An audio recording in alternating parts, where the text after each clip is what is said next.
오늘 말씀으로 돌아와서 오늘 말씀의 제목은 어떤 상황에서도 낙담하지 말라입니다. 어떤 상황에서도 낙담하지 말라. 세상 사람은 누구나 자신을 남과 비교하며 살아가죠. 그게 세상에 속한 사람들의 특징입니다. 그래서 세상에서 그 자살이 많은 이유가 여기에도 근거하죠. 그죠? 그렇다 보니 자신이 남보다 못하다는 생각이 드는 순간 비관하거나 실망하고 낙담하고 자살에까지 이르는 것입니다. 그러나 그리스도인은 자신을 남과 비교하는 사람이 아닙니다. 자, 우리 여기서 예수님께서 하신 말씀들과 비교해서 이것을 말씀드릴 수 있는데요. 예수님께서 부활하신 후 제자들에게 나타나셔서 하신 말씀 중에 베드로에게 하신 말씀이 있습니다. 네가 나를 사랑하느냐? 이게 예수님께서 베드로에게 이걸 3번이나 묻습니다. 이것은 베드로가 예수님을 3번 부인한 것과 관련이 있는 말씀입니다. 이어서 예수님께서는 베드로가 어떤 죽음으로 하나님을 영화롭게 할 것인지를 알려주셨죠. 베드로에게 너는 나이가 들면 너의 허리띠를 네가 원하는 대로 가지 않고 반드시 끌려가게 될 것이다. 이 말씀이 하나님을 영화롭게 어떻게 어떤 죽음으로 죽을 것인가를 알려주는 말씀입니다. 그리고 예수님께서는 베드로에게 나를 따르라 라고 말씀하시죠. 그런데 베드로는 그 상황에서 예수님께 요한은 무엇을 할 것인가에 대해서 묻죠. 베드로가 예수님께. 그러니까 예수님께서는 베드로에게 그가 어떻게 될지 그게 너와 무슨 상관이냐. 너는 나를 따르라 라고 말씀하셨죠. 그리스도인은 내 옆에 있는 사람이 어떤 일을 하든지 거기에 관심을 두는 게 아니라 주님을 따르는 거에 관심을 두는 거예요. 주님을 따르는 거예요. 다른 성도와 자신을 비교하는 사람이 아니라는 것입니다. 만약 다른 성도와 자신을 비교하는 사람이 있다면 그는 예수님께서 베드로에게 말씀하신 것을 생각하고 주님을 따르는 데만 집중하는 그리스도인이 되어야 한다는 것입니다. 이것이 그리스도인이 어떤 상황에서도 낙담하지 않는 방법입니다. 방법이죠. 근데 그러면 오늘 본문의 말씀을 보고 어떤 상황에서도 낙담하지 말아야 하는 이유를 한번 알아보겠습니다. 이유.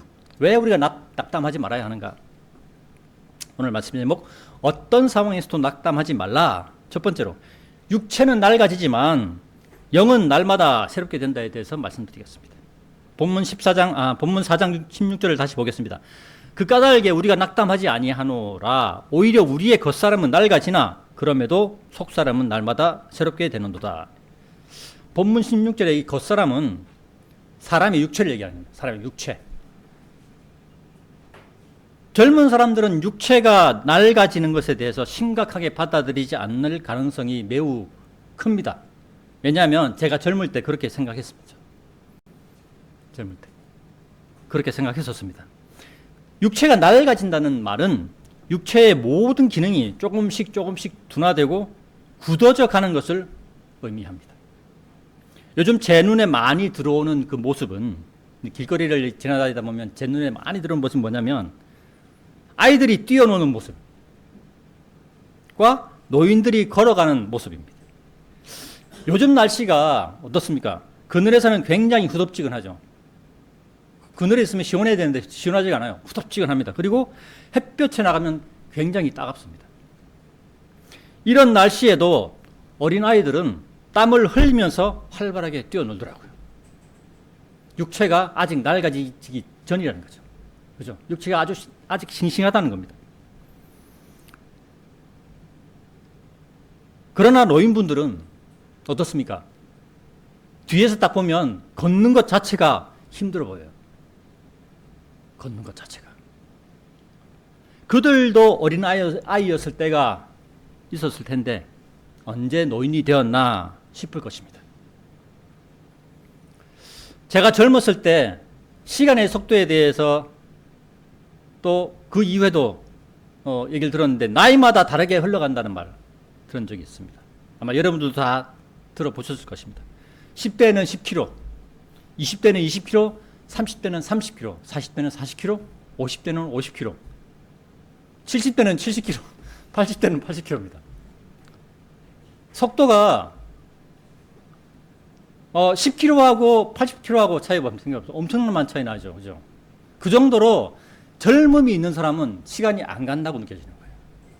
근데 나이가 들면 들수록 왜 이렇게 시간이 빨리 가지? 라고 느껴진다는 겁니다. 젊었을 때는, 제가 젊을 때는 이 말이 마음에 와닿지 않았어요. 어떻게 이렇게 막 70km, 80km 달리려는 삶은 어떤 삶일까 공부했었는데, 제가 이제 60이 몇 년 남지 않았으니까 이게 딱 보니까 제가 실감하는 거예요.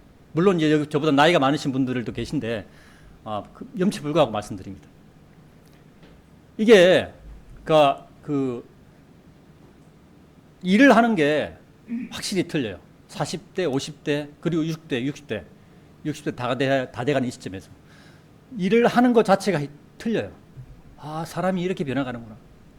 그걸 요즘 제가 많이 느낍니다. 진짜 많이 느낍니다.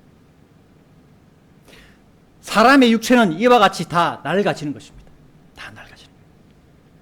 여러분들도 아시다시피 육체가 낡아지는 것의 끝에는 뭐가 있습니까? 죽음이 있습니다. 죽음이 기다리는 것입니다. 사람은 영과 혼과 육체로 구성되어 있다는 것을 우리 성도인들은 다 알 것입니다. 오늘 본문 16절에 속사람은 날마다 새롭게 된다라는 말씀도 있는데, 이 말씀은 모든 사람에 대하여 하는 말씀이 아닙니다. 이 말씀은 겉사람은 낡아진다, 이 말씀은 모든 사람들에 대한 해당하는 말씀이지만, 이 속사람은 날마다 새롭게 되는도다, 이 말씀은 그리스도인에게만 해당되는 거예요.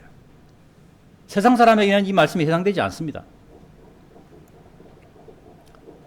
오직 그리스도인에게만 한정된 말씀입니다. 그리스도인 중에서도 바른 말씀 안에 자신의 영을 맡기는 그리스도인에게 해당하는 말씀입니다. 다른 말씀을 알고 있어요. 근데 내가 이 말씀도 읽지 않습니다. 쳐다보지도 않아요. 예배에 참석하지도 않습니다. 그러면 이 말씀이 나에게 무슨 영향을 줄까요? 아무런 영향을 주지 않습니다. 그렇죠? 그래서 그리스도인 중에서도 바른 말씀 안에 자신의 영을 맡기는 그리스도인에게 해당되는 말씀이라는 것입니다. 여기서 우리는 속사람이 영을 의미하는 것을 알 수 있습니다. 왜냐하면 영이라는 존재는 두 가지 역할을 하죠. 한 가지는 육체에 숨을 쉬는 호흡의 역할을, 그리고 또 다른 한 가지 가장 중요한 건 하나님을 아는 역할입니다. 혼이 하나님을 아는 역할이 아니라 영이 하나님을 아는 역할이에요. 그래서 영이 죽은 사람은 세상 사람이고 하나님을 알지 못하게 된다는 말씀이 성립이 되는 것입니다. 세상에는 구원받은 사람과 구원받지 않는 사람이 있죠. 여기서 우리가 한 가지를 생각할 수 있습니다. 구원받은 사람의 영은 하나님을 알지만 구원받지 않은 사람의 영은 하나님을 알지 못한다는 것입니다. 즉 영이 다르다는 것입니다. 하나님을 아는 영, 하나님을 알지 못하는 영이라는 것입니다. 하나님을 아는 영을 소유한 사람의 혼은 살아있다고 말하죠. 왜? 영이 혼을 살리게 하는 거예요. 물론 사람의 본체는 혼이지만 그 혼을 살리는 게 사람의 영이라는 거예요. 그러나 하나님을 아는 영을 소유하지 못한 혼은 죽어 있다고 말하죠. 그리고 혼은 영의 상태에 따라 생각하고 행동하는 것일 뿐이라는 존재입니다. 영의 상태에 따라 생각하고 행동하는 거예요. 하나님을 알지 못하니 세상의 방법대로 마귀가 인도하는 대로 혼이 생각하고 행동하는 것입니다. 영적 전쟁은 사람의 혼을 놓고 하나님과 마귀가 전쟁을 벌이는 것입니다. 그래서 이걸 우리는 영적 전쟁이라는 거예요. 영을 하나님 편에 속하게 할 것인가, 마귀의 편에 속하게 할 것인가. 그래서 영적 전쟁입니다. 하나님께서는 모든 사람을 구원하시고자 예수님을 보내주셨습니다. 그래서 예수님께서 십자가에 돌아가신 후 부활하시고 난 다음에 모든 사람들을 구원해 놓으셨습니다. 그런데 그것의 완성은 각각 개인이 예수님을 받아들이는 것, 그거 하나입니다. 그죠? 근데 세상 사람들은 이걸 부인하거나 모릅니다. 그 사람들은, 세상 사람들은 이것을 의심하죠. 그리고 믿지 않습니다. 그렇다면 사람의 혼은 영의 지배를 받게 된다고 말할 수 있습니다. 그래서 구원받지 못한 사람, 영이 죽어가는 사람은 그의 영이 하나님을 모름으로 그의 혼이 세상의 모습으로 살아가게 되는 것입니다. 즉 혼이 영의 지배를 받는다는 것입니다. 혼이 영의 지배를 받는다. 그래서 혼이 살아나려면 영이 먼저 살아나야 하는 것입니다. 사람의 마음에 하나님의 영인 이 성령님이 찾아오셔야 하는 것입니다. 성령님이 찾아오셔가지고 사람의 영을 살려야 되는 거예요. 성령님이 찾아오시게 하려면 예수님을 영접해야 되죠. 예수님을 영접하는 것만이 사람의 영이 살아나고 이어서 혼도 살아나게 되는 것입니다. 성령님 때문에 사람의 영이 하나님을 알게 되는 것입니다.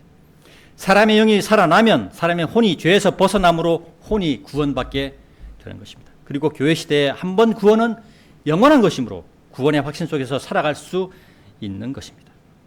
사람의 본질은 혼이지만 혼을 인도하는 것은 영입니다. 그래서 속사람은 영이라고 말할 수 있습니다. 성도 여러분, 여러분의 육체는 점점 낡아져 가고 있습니다. 그러나 영은 날마다 새롭게 될 수 있습니다. 무엇으로 새롭게 될 수 있습니까? 바른 말씀 속에 자신을 던져 넣어야 하는 거예요. 바른 말씀 속에 자신을 맡겨야 되는 겁니다. 하루 24시간의 시간 중에 내가 세상의 일, 돈을 벌기 위한 그 시간을 제외하고 나에게 주어지는 내가 내 마음대로 쓸 수 있는 그 시간을 성경 말씀 속에 던져 넣어야 돼요. 기도하며 바른 말씀 속에서 날마다 새로운 진리의 지식을 깨닫고 새롭게 되는 우리 모두가 되시기를 기원합니다. 오늘 말씀의 제목, 어떤 상황에서도 낙담하지 말라. 두 번째, 보이는 것들은 일시적이지만 보이지 않는 것들은 영존한다에 대해서 말씀드리겠습니다. 보이는 것들은 일시적이지만 보이지 않는 것들은 영존한다. 본문 4장 18절부터 5장 11절을 쭉 한번 제가 봉독해 올리겠습니다. 같이 한번 눈으로 보시기 바랍니다.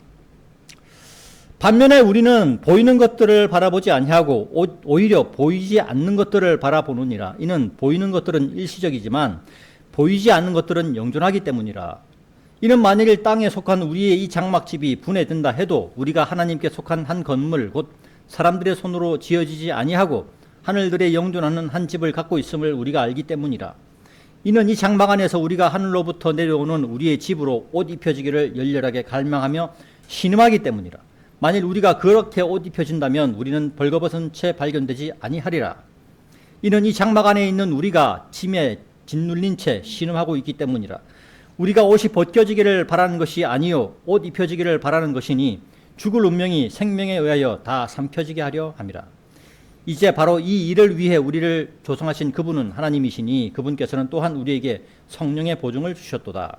그러므로 우리가 몸 안에서 집에 있는 동안 우리는 주와 떨어져 있음을 알면서도 우리가 항상 확신에 차 있느니라. 이는 우리가 믿음으로 살아가고 보는 것으로 살아가지 아니하기 때문이라. 내가 말하노니 우리가 확신하고 기꺼이 원하는 것은 오히려 몸에서 벗어나 주와 함께 있는 것이라. 이런 이유로 우리가 수고하노니 주와 함께 있든지 떨어져 있든지 간에 우리가 그분께 기꺼이 받아들여지고자 함이라. 이는 우리 모두가 반드시 그리스도의 심판석 앞에 나타나야만 하기 때문이라. 이는 선이든 악이든 각자 자신이 행한 것에 따라 자기 몸 안에서 이루어진 것들을 받게 하려 함이라. 그러므로 주의 공포스러우심을 알기에 우리는 사람들을 설득하노라. 그러나 우리는 하나님께 명백하게 나타났느니라. 그리고 내가 너희의 양심들 속에서 명백하게 나타났음을 신뢰하노라. 까지 보겠습니다.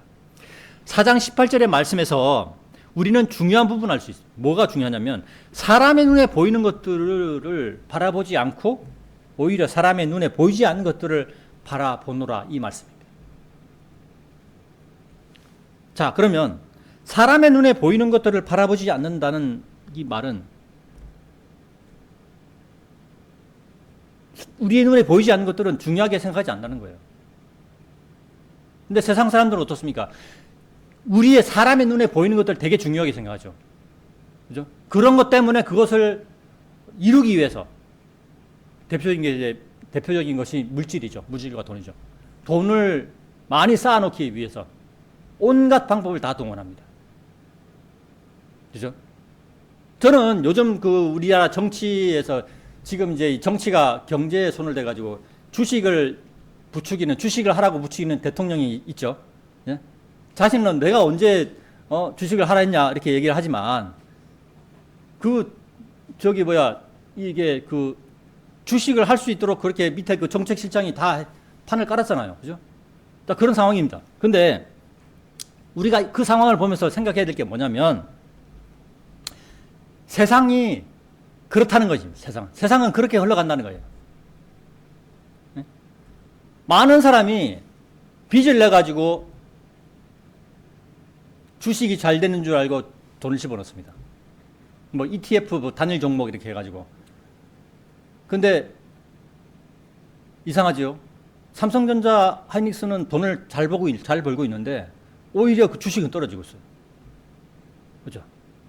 결국 거기에 돈을 넣은 사람들이 지금 거의 패가망신 당한 사람도 무지하게 많답니다. 이게 뭐냐? 우리의 눈에 보이는 것들에 신경 쓰지 말라는 게, 저는 하나님께서 그걸 우리한테 보여주신 거라고 생각해요. 그리스도인에게 보여주신 거예요. 세상을 쫓아가고 보이는 것들을 집착을 하면 그렇게 된다는 것입니다.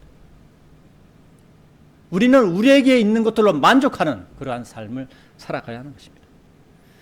사람의 눈에 보이는 것들을 중요하게 생각하지 않아야 하는 이유가 있습니다. 우리의 장막집인 우리의 육체가 분해되기 때문에.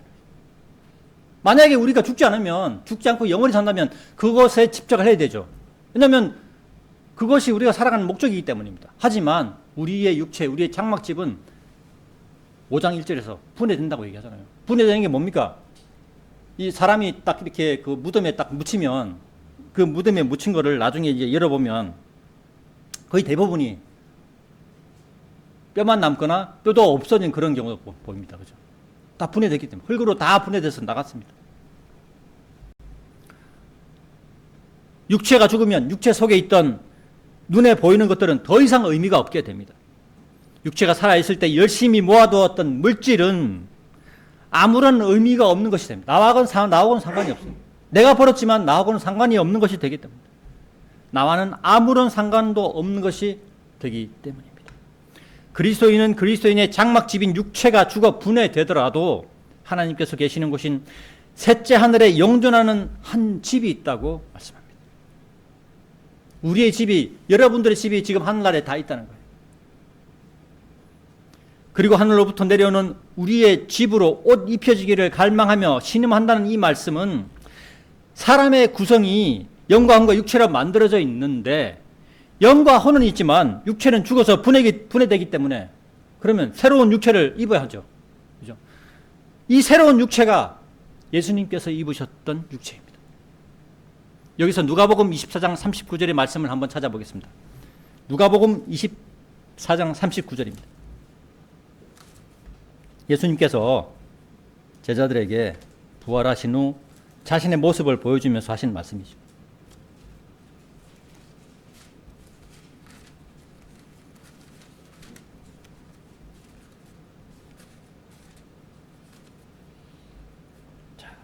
자신 줄 알고 제 봉독 결루겠습니다. 나의 두 손과 나의 두 발을 보라. 바로는 아니라 나를 손으로 만지고 살펴보라. 이는 영은 살과 뼈들을 지니고 있지 않지만 너희가 보는 바와 같이 나는 지니고 있기 때문이라. 영은 그러니까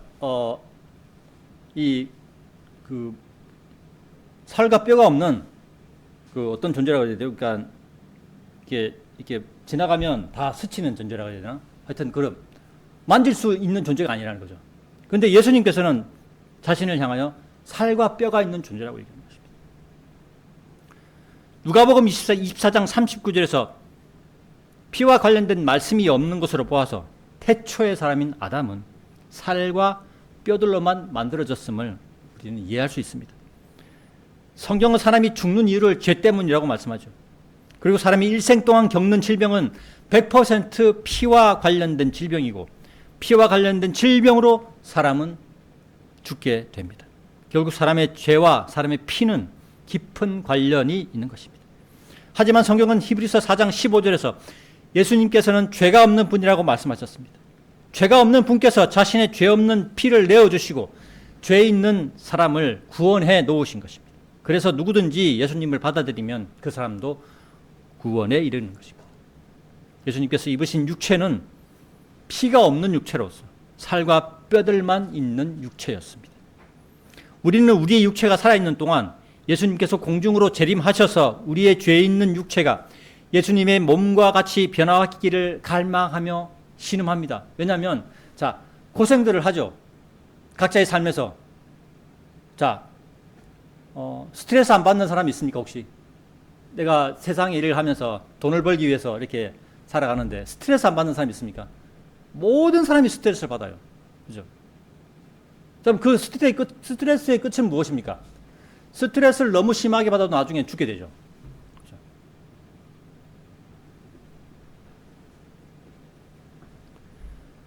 이 땅에서 살아가는 사람 중에 고생을 경험하지 않는 사람은 아무도 없습니다. 그래서 고생은 사람을 차별하지 않는다 라는 말씀이 있는 것입니다. 고생은 사람을 차별하지 않아요. 그리스도인이라고 해서 고생을 덜하거나 하지는 않습니다. 그래서 우리는 더욱더 예수님의 몸과 같이 변화받기를 간절히 원해야 하는 거예요. 내가 언제까지 이런 고생할 것이냐.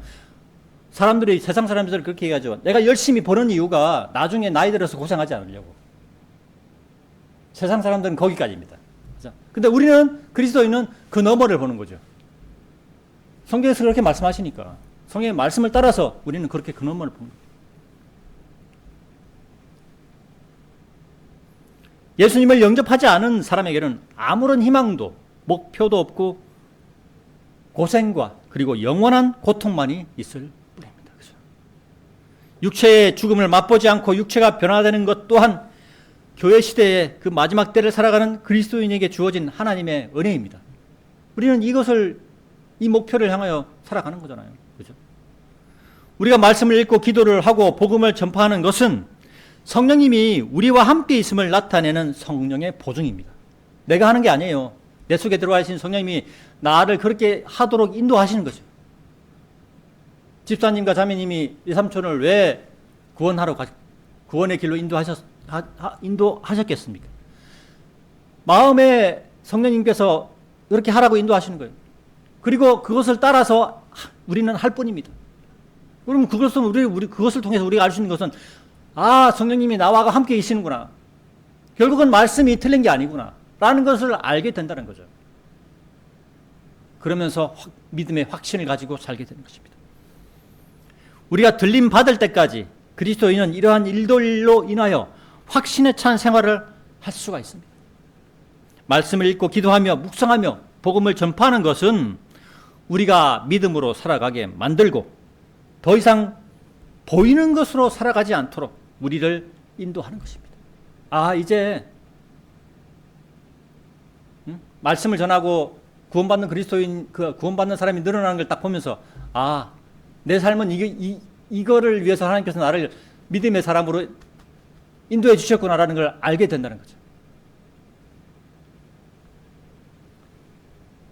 이러한 삶의 방식은 주님께서 우리를 기꺼이 받아들이시는 그런 삶이 되는 것입니다.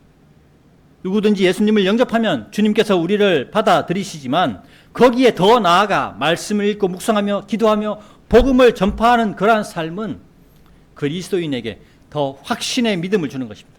그리고 이런 삶은 그리스도의 심판석에까지 영향을 미치게 되는 삶이다. 본문 5장 11절에 이런 말씀이 있습니다. 주의 공포스러우심을 알기에 우리는 사람들을 설득하노라 라는 말씀이죠.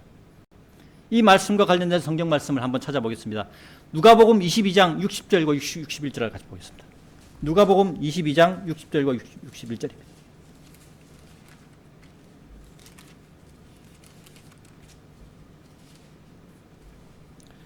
자신 줄 알고 제가 봉독해 보겠습니다. 이에 베드로가 말하기를 이 사람아 난 네가 무슨 말을 하는지 모르노라 하였더라. 그리고 그가 아직 말하고 있는 동안 즉시 수탉이 울었더라. 아까 이제 베드로가 예수님을 3번 부인했고, 그 다음에 예수님께서 네가 나를 사랑하느냐를 3번 물었다고 얘기했죠. 거기에와 관계된 말씀인데, 거기서 우리가 예수님의 그 공포스러우심을 찾을 수 있는 말씀이 있습니다. 자, 61절입니다. 그러자 주께서 돌이켜 베드로를 바라보셨더라. 이 말씀에 주께서 돌이켜 베드로를 바라보셨더라. 네가 나를 3번 부인하라 한 말씀이 그대로 이루어졌죠. 예수님께서는 잡혀가시기 전에 미리 베드로에게 네가 나를 3번 부인하리라라는 말씀을 하십니다. 그리고 그런 상황이 실제로 일어났습니다. 예수님께서는 베드로를 바라보시면서 베드로가 자신은 예수님을 절대로 부인하지 않겠다고 맹세한 것을 생각나게 하신 것입니다. 베드로의 마음에 찔림이 가해진 것입니다. 예수님께서는 이와 같이 사람이 행한 모든 행한 일들을 다 아시는 분이에요. 그래서 주의 공포스러우심을 알기에라고 사도 바울은 이렇게 표현한 거예요. 우리가 사람을 겁내지는 않죠. 왜? 사람을 겁내지 않는 이유는 뭐냐면 나의 약점을 모르기 때문입니다. 그런데 하나님께서는, 예수님께서는 사람의 모든 것들을 다 아시는 거예요.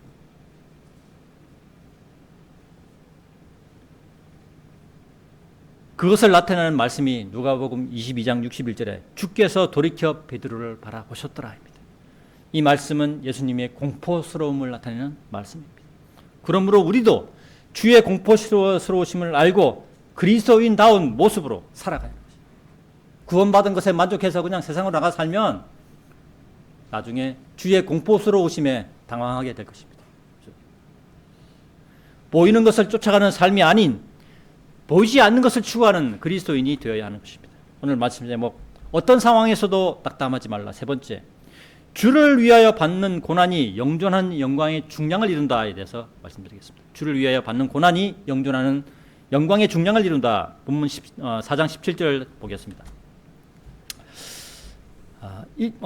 이는 제가 봉독해 올리겠습니다. 본문 4장 17절입니다. 이는 한순간에 불과한 우리의 가벼운 고난이 우리를 위하여 훨씬 더 월등하고 영존하는 영광의 중량을 이루기 때문이라 라고 말씀하고 있습니다. 17절의 말씀에서 한순간에 불과한이라는 말씀이 있죠. 이 말씀의 뜻은 사람의 삶이 한순간에 불과한 것처럼 아주 짧다는 것을 의미하는 말씀입니다. 제가 앞에서 10대는 10km, 80대는 80km. 만약에 100세 넘은 사람들은 100km의 속도로 간다고 말씀입니다. 근데 하나님께서 이미 사람의 삶에 대해서 아주 짧다고 얘기합니다. 한순간에 불과한. 또한 이 말씀은 사람의 눈에 보이는 것은 아주 짧은 시간에 불과하다는 것을 나타내는 말씀입니다. 따라서 사람이 받는 고생과 고난은 가볍다고 말씀하는 것입니다. 뭐에 비해서? 영원한 생명에 비해서. 영원한 삶에 비해서 가볍다는 것입니다. 성경은 사람의 삶이 눈에 보이는 아주 짧은 시간과 눈에 보이지 않는 영원한 시간으로 나누어져 있다고 말씀하는 것입니다. 눈에 보이는 아주 짧은 시간은 무엇입니까? 바로 우리의 지금 현재 육체 삶. 우리의 삶이 지금 아주 짧은 시간이라는 거예요. 하나님이 보시기에. 그리고 눈에 보이지 않는 영원한 그 시간은 아주 짧은 육체의 시간을 어떻게 보내느냐에 따라 달라진다고 말씀하는 것입니다. 한순간에 불과한 우리의 가벼운 고난이 우리를 위하여 훨씬 더 월등하고 영존하는 영광의 중량을 이룬다는 말씀이 그거예요. 우리가 이 짧은 육체의 시간 동안에 있을 때 무엇을 하냐에 따라서, 그리스도인이라면서 어떻게 살아가느냐에 따라서 이 영원히 존재하는, 영존하는 그 시간의 영광의 중량이 달라진다는 거예요. 영광의 중량이 가벼운 사람이 있을 수 있고 무거운 사람이 있을 수 있다는 것입니다. 짧은 육체의 시간 동안 예수님을 영접하면 영원한 구원에 이르고, 그렇죠, 구원에 이릅니다. 더 나아가 그리스도인다운 모습으로 살아간다면 훨씬 더 월등하고 영존하는, 영원히 존재하는 영광의 무게. 영광의 무게는 무거울수록 좋죠. 영광의 무게가 가벼우면 좋지 않은 것입니다. 이 이 생의 삶에서 그리스도인다운 모습으로 살지 않은 것으로 우리가 바라볼 수 있는 거죠. 그렇죠? 그것이 어디서 결정납니까? 그리스도의 심판석에서 결정나죠. 구원받았음에 만족하지 말고 더 나가야 됩니다. 성경에서 그리스도인들에게 이렇게까지 말씀하는 이유가 무엇일까요? 아주 짧은 육체의 삶을 그리스도인답게 그렇게 살아가라고 말씀하신 것입니다. 육체의 삶에 허덕여서 거기서 맨날 거기만 매달려 가지고 하나님의 일은 절대로 거들떠 보지도 못하는 그러한 삶이 아닌 육체의 삶도 살면서도 그리스도인다운 모습도 살아가야 한다는 것입니다. 그리고 그 열매는 하나님께서 계시는 셋째 하늘에 훨씬 더 월동하고 영존하는 영광의 무게로 나타나는 것입니다. 다 똑같지 않아요. 무게가 무거운 사람이, 영광의 무게가 크고 무거운 사람이 있을 수 있고 작고 가벼운 사람이 있을 수 있습니다. 우리는 영광의 무게가 크고 무거운 사람이 되어야 하는 것입니다. 그래서 그리스도인은 아주 짧은 이 땅에서의 삶을 주를 위하여 나를 드리는 삶을 살아가야 하는 것입니다. 말씀을 읽고 묵상하며 기도하며 경배하며 예수님을 전파하는 삶이 주를 위하여 나를 드리는 삶입니다. 참고로 예수님을 영접하지 않으면, 영접하지 않는다는 얘기는 못하는 것이 아닙니다. 왜냐하면 우리가 예수님을 영접하지 못한다 이런 말씀을 안 쓰는 이유가 하나님께서는 모든 사람에게 예수님을 영접할 기회를 주십니다. 예수님을 모르는 사람이 없어요. 이 세상에서. 다 알아요. 설령 말씀으로 전해 듣지 못하더라도 자연현상을 통해서도 하나님은 알게 하십니다. 아주 짧은 육체의 삶이 끝난 후에 영원한 삶은 지옥의 불구덩이와 불의 호수에서 살아가야 한다고 성경은 말씀하는 것입니다. 그렇죠? 오늘 말씀드리면 어떤 상황에서도 낙담하지 말라. 네 번째, 낙담하지 않는 이유에 대해서 말씀드리겠습니다. 본문 4장 16절을 보겠습니다. 그 까닭에 우리가 낙담하지 아니하노라까지만 보겠습니다. 그 까닭에 우리가 낙담하지 아니하노라. 그러니까 본문 4장 16절의 초반부에 그 까닭에 우리가 낙담하지 아니한다고 말씀합니다. 앞에서 말씀드렸지만 그리스도인이 낙담하지 않는 이유가 있습니다. 그 말씀을 한번 찾아보겠습니다. 바로 본문 앞에 있는 구절입니다.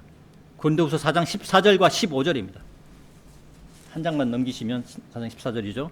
제가 봉독해 올리겠습니다. 주 예수를 일으켜 살리신 그분께서 예수님을 통하여 우리 또한 일으켜 살리시고 너희와 함께 우리를 제시하시리라는 것을 아노라. 자, 이 14절의 말씀이 무엇을 뜻합니까? 예수님 스스로 일으켜진 게 아니라 하나님 아버지께서 예수님을 이렇게 세우셨다는 거예요. 그와 같이 우리도 이 시대를 살아가는, 현 시대를 살아가는 우리도 예수님께서 우리를 이렇게 세우신다. 만약 우리가 예수님이 오기 전에 죽는다면 우리도 그렇게 예수님처럼 이렇게 세워진다는 것입니다. 그리고 예수님께서 오실 때 우리가 살아있다면, 아직 육체가 살아있다면 살아있는 상태로 예수님을 영접하면 예수님은 그 변화된 몸을 우리가 입게 되는 거죠. 그리고 15절입니다. 이는 모든 것들이 너희를 위한 것이기 때문이니. 이렇게 하는 것이 다 우리 그리스도인을 위한 것이라고 얘기합니다. 넘치는 은혜가 많은 이들이 드리는 감사들을 통하여 하나님의 영광에 이르게 하려면 이것을 통해서 우리가 하나님께 영광을 돌릴 수 있다고 말씀하는 것입니다. 성도 여러분, 우리는 모두 각자의 삶에서 고난과 고통과 고생을 하며 살아갑니다. 그런데 그러한 고난과 고통의 삶이 계속 이어진다면, 영원히 끝나지 않는다면 어떤 생각이 들까요? 혹자는 이렇게 말할 것입니다. 육체가 죽으면 모든 것이 끝난다. 여호와의 증인들이 아주 잘 사용하는 말이죠. 고난도 고생도 고통도 육체의 삶에만 영향을 준다. 그들은 그렇게 직접 그렇게 얘기한 걸 제가 들었습니다. 한 몇 개월 전에 제가 길거리에서 여호와의 증인을 만났는데 저한테 전도를 하더라고요. 그래서 얘기를 들어보니까 아, 이 사람이 여호와의 증인이라 그래가지고 어떤 생각을 하나 물어봤습니다. 근데 고난도 고생도 고통도 육체의 삶에만 영향을 준다라고 얘기하는 것입니다. 죽으면 모든 것이 끝난다고 얘기해요. 라는 말로 스스로를 위로한다는 것입니다. 그러나 성경은 사람의 인생이 사람의 눈에 보이는 것과 보이지 않는 것들로 구성되어 있다고 말했습니다. 사람의 눈에 보이는 인생은 육체의 삶입니다. 그리고 사람의 눈에 보이지 않는 인생은 영혼의 삶이죠. 사람의 인생에서 중요한 부분이 이것입니다. 사람의 눈에 보이지 않는 인생을 어디에서 보낼 것인가. 그것에 대하여 성경은 하나님이 계시는 셋째 하늘나라가 있고 마귀가 있는 지옥이 있다고 말합니다. 앞으로 마귀가 있게 될 지옥이 있다고 말씀하는 것입니다. 그리고 아주 짧은 육체의 시간이 끝나면 어디로 갈 것인가를 결정하는 것은 아주 짧은 육체의 삶 가운데서 예수님을 영접하였느냐 영접하지 않았느냐로 나누어집니다. 이것이 교회 시대의 구원 교리이죠. 사람이 낙담하는 이유가 무엇입니까? 고생에서 벗어나지 못하기 때문입니다. 고통에서 벗어나지 못하기 때문입니다. 하지만 그리스도인은 예수님을 영접했다는 것 하나만으로 영원한 삶을 고통이 없는 곳, 고생이 없는 곳인 셋째 하늘나라에서 보내게 되는 것입니다. 따라서 그리스도인은 어떤 상황에서도 낙담하지 않는 것입니다. 지금 내가 비록 힘들고 지치고 쓰러지더라도 낙담하지 말아야 하는 것입니다. 왜? 성경에서 그렇게 말씀하니까. 하나님께서 그렇게 말씀을 해놓으셨으니까. 예수님께서 우리를 위하여 피 흘려 죽으셨으니까. 그리고 부활하셨으니까. 그리고 하늘로 올라가셨으니까.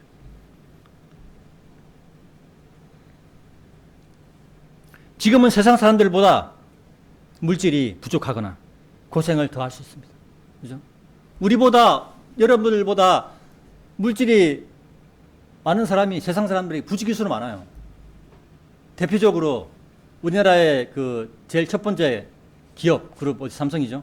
삼성의 회장 돈이 얼마나, 그 사람의 나이가 저랑 똑같아요. 근데 그 사람하고 저하고 비교하면 하늘과 땅 차이일 겁니다. 그 사람도 68년생이고 저도 68년생이죠. 근데 그 물질의 위치로는 하늘과 땅 차이예요. 하지만 그 사람에게는 예수 그리스도가 없습니다. 우리에게는 예수 그리스도님이 있어요. 그죠? 그 예수님을 통해서 우리가 영존하는 세계, 하나님이 계시는 셋째 하늘나라, 영원한 영광이 있는 세계, 그곳으로 우리는 가게 되는 것입니다. 그래서 우리가 낙담하지 않는 것입니다. 사람들보다, 세상 사람들보다 돈이 적습니까? 물질이 부족합니까? 또는 고생을 더 하고 있습니까? 이것은 아주 짧은 시간에 불과한 것입니다. 영원히 그러한 삶을 살진 않아요. 그리스도인은. 이것이 하나님의 은혜요 예수 그리스도의 사랑인 것입니다. 그리스도인이라고 할지 해서 힘들게 살아가지 말라는 법이 아닙니다. 그리스도인일지라도 힘들게 육체의 삶을 살아갈 수 있어요. 그러나 우리에게는 예수님을 일으켜 살리신 하나님 아버지가 우리에게 있는 것입니다. 그분께서 우리를 일으켜 살리신 것을 말씀을 통하여 확신합니다. 또한 살아서 변화된 몸을 입을 것을 말씀을 통하여 확신하는 것입니다. 말씀을 통해서. 우리가 어디서 그것을 얻습니까? 우리 확신은 어디서 얻어요? 말씀에서 얻어야죠. 그러니까 말씀을 보지 않는 제도권 교회의 그 교인들은 확신이 없죠. 그래서 구원 받았습니까? 물어보면 죽어봐야 알지요. 아니면 내가 장로인데, 내가 목사인데 얘기합니다. 그러니까 말씀을 모르기 때문에 그런 거예요. 모든 것은 말씀에서 시작하는 것입니다. 또한 살아서 변화된 몸을 입을 것을 말씀을 통하여 확신합니다. 이것이 우리가 처한 어떤 상황에서도 낙담하거나 실망하지 말아야 하는 이유입니다. 오늘 말씀의 결론입니다. 구원받은 그리스도인이라고 할지라도 육체의 삶은 고생과 고난과 고통의 연속입니다. 요즘은 날씨가 매우 덥습니다. 습합니다. 조금만 움직이면 머리에서부터 땀이 주르륵 흘러냅니다. 저는 과거에 육체의 고생을 덜 하려고 머리를 쓰는 일을 한 적이 있었습니다. 그러나 머리를 쓰는 일은 퇴근을 하더라도 계속 이어져요. 머리를 쓰는 이유, 그 일들을 제가, 그러니까 그게 납기라는 게 있잖아요. 회사 일은 항상 납기가 있거든요. 납기를 지키기 위해서는 내가 어떻게 해야 이거를 그 납기 안에 내가 맡은 공정을 줘야 되는 그런 게 있거든요. 그러니까 퇴근해서도 그 일이 생각나는 거예요, 자꾸. 그러니까 쉬지를 못하죠. 정신적인 쉼을 얻지 못하고 계속 스트레스를 받아요. 그러니까 머리에 받는 스트레스가 차곡차곡 쌓이고 이것이 고통으로 다가오는 것입니다. 그래서 저는 육체로 하는 일을 하니까 머리에 스트레스는 덜하게 되겠지라고 생각하면서 육체로 하는 일을 합니다. 그런데 여기에서 또 지뢰가 있어요. 뭐냐면 아까 이제 그 육체가 이제 낡아진다고 얘기했잖아요. 젊을 때는 육체로 하는 일도 할만해요. 왜냐하면 육체가 아직 싱싱하기 때문에. 근데 나이가 들면 어떻게 되면 육체가 낡아지기 때문에 육체로 하는 일은 또 고통이 육체의 고통이 또 따라요. 그러니까 이 삶이 고생과 고난과 스트레스와 이것에서 벗어날 수 없는 게 우리의 삶이라는 겁니다. 이것이 사람의 삶입니다. 결국 사람의 삶은 고생과 고통과 고난의 연속이라는 말이 실감나게 되는 것입니다. 그리고 육체가 죽으면 끝이라고 생각했던 젊은 시절이 저도 있었습니다. 제가 젊을 때, 그러니까 20대 초반에는 교회를 안 다녔거든요. 그리고 교회를 다니더라도 잘 몰랐습니다. 그래서 그때는 제가 교회를 다닐 때라도 죽이면 모든 것이 끝나겠지라고 생각했던 그런 시절이 있었습니다. 그러나 성경은 육체의 죽음 이후에 혼의 심판이 있고 혼이 가는 곳이 둘 중 하나라고 말씀합니다. 육체의 삶에서 고생과 고통과 고난을 받았는데 그것이 계속 이어지는 곳이 있고 고생과 고통과 고난이 없는 곳인 하늘나라가 있다고 성경은 얘기하는 것입니다. 육체의 삶은 그리스도인이 되었든지 되지 않았든지 누구에게나 고생과 고난이 있습니다. 고통을 줍니다. 마귀가 이 세상을 지배하기 때문입니다. 그래서 육체의 삶 가운데 축복을 바라는 사람은 성경 말씀을 잘못 이해한 사람이 되는 것입니다. 제독공교회 목사들이 이런 얘기를 하죠. 축복 주겠다. 그리스도인은 이 땅에서 결코 축복받을 수 없어요. 왜냐하면 이 땅에 이 왕이 마귀인데 어떻게 그런 말을 함부로. 그래서 제가 그 말을 듣고 복 달라고 한동안 열심히 막 새벽기도 나가고 막 철야기도 나가고 막 난리 부르짖 쳤습니다. 그런데 아니에요. 말씀을 보니까 그게 아니다. 결국 말씀을 전하는 자가 잘못 전하고 있다. 진정한 축복은 아주 짧은 이 땅의 삶이 아닌 영원히 존재하는 곳에서의 삶이 축복의 삶이 되어야 하는 것입니다. 구원받은 그리스도인은 하나님께서 계시는 영원히 존재하는 곳에서의 삶이 확정된 사람들입니다. 그래서 우리는 축복에 대해서 더 이상 얘기하지 않습니다. 우리는 가야 할 곳이 있고 우리가 앞으로 영원히 살아가야 할 곳이 있기 때문입니다. 그죠? 예수님을 영접한 것 때문에 그렇게 된 것입니다. 그래서 구원받은 그리스도인인 우리는 육체의 삶 가운데 고생과 고통과 고난을 경험하지만 어떤 상황에서도 낙담하지 않는 것입니다. 낙담하지 않고 오히려 주의 일을 더 하게 되는 것입니다. 천안생명 침례교회 성도 여러분, 그리고 인터넷으로 참여하시는 성도 여러분, 지금 어떤 상황에 부닥쳐 있습니까?